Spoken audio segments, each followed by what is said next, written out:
Good morning, it's Usha Chidasama from Healing Feeling, Transforming Lives Through Training and Therapy. Now, today I've written a blog and it's called Don't Let Fear Hold You Back.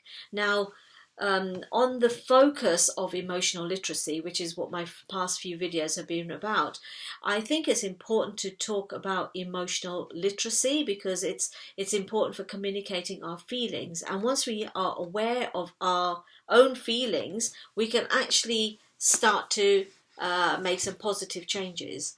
So, what is fear and how does it work?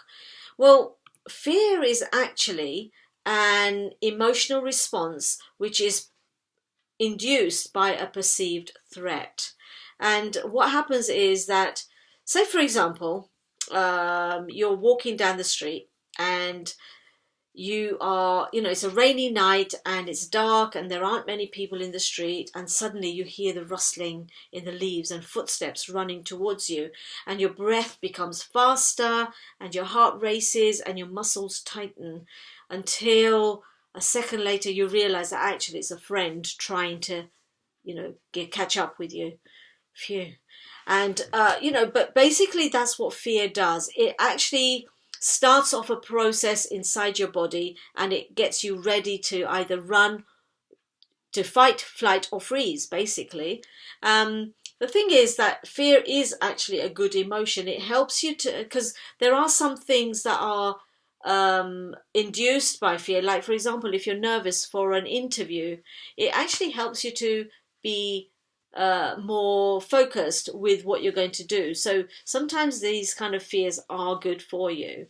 The only thing is that sometimes they come in all shapes and sizes. So, sometimes it's a instinctual thing. Sometimes it's a learnt behavior, or it's been taught in the past. So those are the kinds of things to be aware of.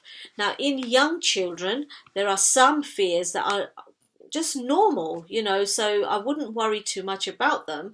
However, if they become too big, that's when you need to go and see a therapist or a psychologist or somebody who will help them. But the kinds of things that are normal, so say for example, infants and toddlers aged 0 to 2, they get scared with loud noises, strangers, or being separated from their parents, or large objects. But by the time they get to 3 or 6, they are scared of imaginary figures like ghosts, for example, ghosts under the bed. You may have had your toddler complaining about the ghost under the bed, or monsters coming out from the curtains, or supernatural beings, or the dark, or again loud noises. They get scared of sleeping alone as well because their imagination is running wild. Thunder also scares them. Seeing things on TV sometimes scares them. And school-age children between the ages of 7 and 16, who I really work with most, have more realistic fears. So, they might be scared of a physical injury. Somebody might be ill in their family, and then suddenly they think they're going to be ill.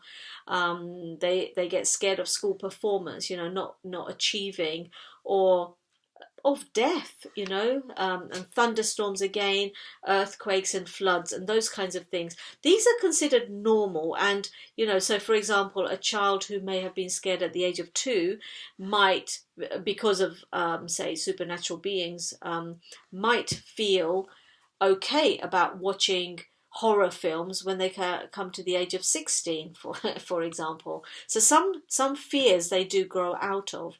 It's only when these fears get into phobias or anxiety, that's when parents can actually worry about them. So fear is a positive emotion in terms of it helps you to propel yourself to the next stage. However, don't let fear hold you back when it comes to doing things that you want to get better at. So for example, one of my fears was to come out of my comfort zone and to leave my job, a really well-paid job, to doing this work self-employed. And that was a huge fear that was holding me back. But through help and encouragement, through mentors and coaches, I've been able to shift out of that, leave my job, and create this work that I'm creating with you. And I'm having the best time of my life.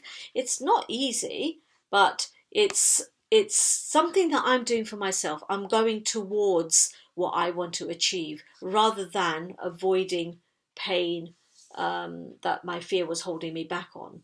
So I'd like to just say that I have written a blog about this. Please check it out. And I've written other blogs about emotional literacy. Please check those out too. And I look forward to the next video soon. Okay. Thanks for listening. I really appreciate your time. Thank you. Bye-bye.